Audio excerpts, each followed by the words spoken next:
You know, around 6 years ago, I bought this kilo bar, or at least one that looks just like it, because I do have multiple, and I don't remember which serial number I bought back then. But around 6 years ago, I bought a silver bar just like this, and I paid $515 for it. Now, that seems like a really good deal, and that's because it is. I mean, even back then, it was a pretty good deal because I paid around 60 or 70 cents or so, somewhere in that range, over spot to get this kilo bar. You know, obviously over spot per ounce, not for the whole bar. Today, remember, 515 bucks. Today, if I were to buy the same bar and not pay any premium at all, it would cost me, spot right now is $32.32 as I'm recording this, it would cost me $1,039. That's with no premium whatsoever. So basically, the value of this bar, for me, since I bought it, has doubled. Now, I also have 4 1/10 ounce gold eagles right here, and I have them on the table for a reason. These represent that if I were to take that same $515 when I bought this bar and bought gold with it, I would have gotten, 4 1/10 ounce gold eagles. Again, assuming no premium. You're not going to get 10th ounce gold eagles even 6 years ago without a premium. But my point stands is that I was able to get these 10th ounce gold, or I was able to get this bar for what the cost of 4 1/10 ounce gold eagles was back then. And yes, by the way, 6 years ago was before the whole COVID-19 pandemic. Obviously, that happened at the end of 2019, early 2020. So it wasn't like I bought my silver right when it dipped, on that COVID drop. That was a year later. But I want to show you what this looks like, because I get many people commenting, gold is the money of kings, silver is the money of poor people or money of peasants. Well, the actual quote is gold is the metal of kings, silver is the money of gentlemen, barter is the money of peasants, and obviously debt is the money of slaves. Let's take a look, though, at what silver has looked like in the last few years, because I get that comment that silver sucks from people all the time, and I'm going to show you that silver has not sucked at all. In fact, it's done a very good job of keeping up with the price of gold over the last 6 years, but silver has something going for it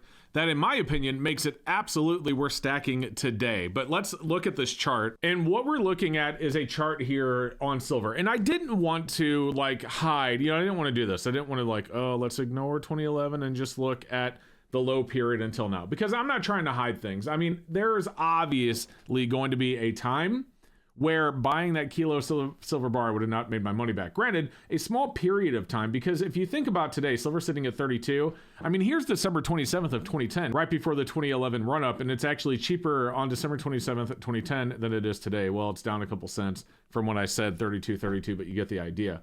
So in reality, if I would have bought that silver bar somewhere in this area, so let's say, February of 2011 through, we'll say outside of this drop right here, through, let's say, December of 2012, outside of some dips, but, I could have bought it in here and bought it in here. My point is this little period of time, most of the time, it wouldn't have been good to buy that silver bar. But if we were to, skip past, so let's skip past to around 2012, 2013. So we'll skip just around here. We can look at, and by the way, I bought this bar in 2019. I don't remember the exact day. I just remember exactly what I paid. So, we had spot at 1554, 1541. We actually had it in a little bit lower than that in the 14s in 2018, the end of 2018. But I bought it somewhere in this range right here. So let's just say, just for the sake of this video, January 14th of 2019, spot was $15.54. Now let's see what gold looked like then. So we'll go ahead and find January 14th of 2019 on here. So we got to move. Here we go. So gold was $1289.66. So let's take our 515 and divide it by our $1289.66. And this is exactly what we have. Look, so 0.3993. So basically 4/10 of an ounce of gold. Now, if we were to take our 4/10 of an ounce of gold, and that, again, you're not going to get 10th ounce eagles back then, even back then, with no premium. All right. Gold 10th ounce eagles have always had a premium of around 10% and higher.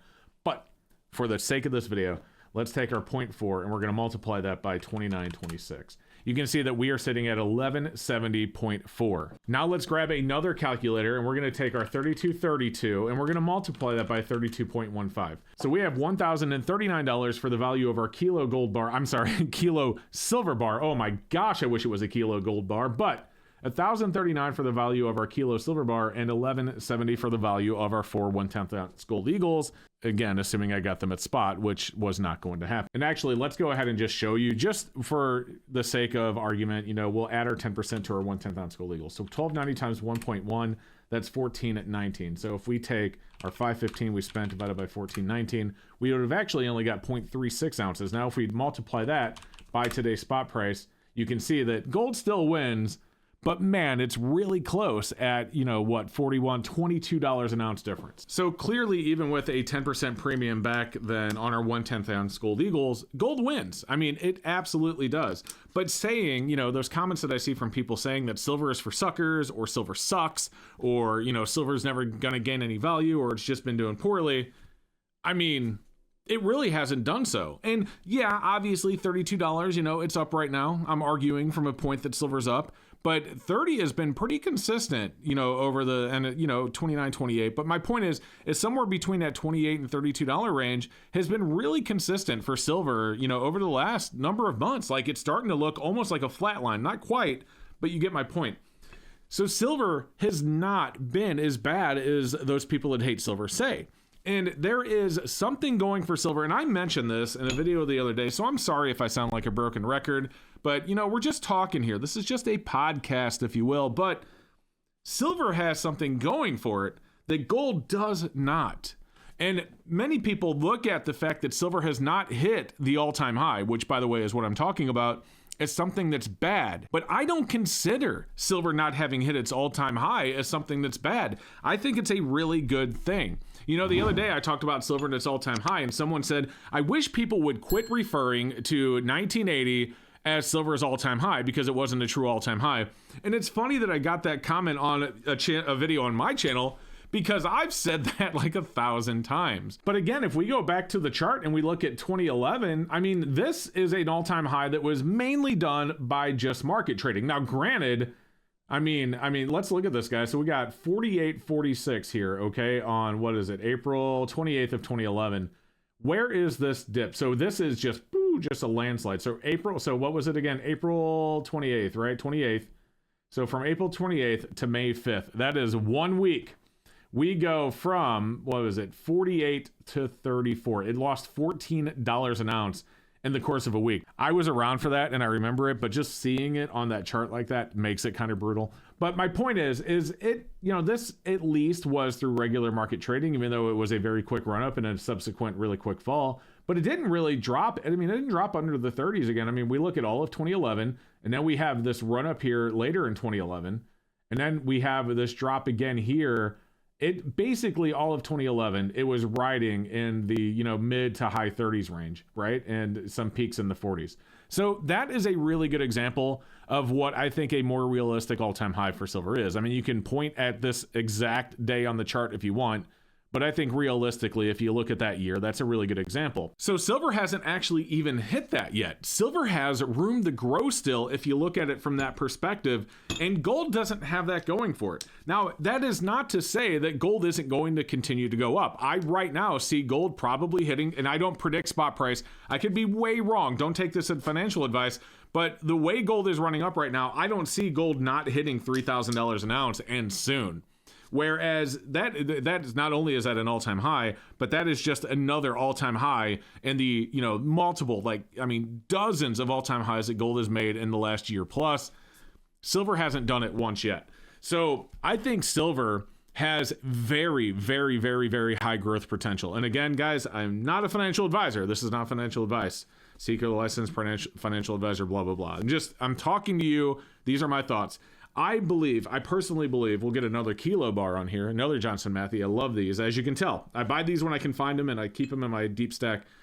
But I think silver still has a lot of room to grow. I think silver will eventually, I don't know when, could be, next year, could be next week, could be 10 years from now. I have no clue, but I think silver will eventually have a new peak all-time high.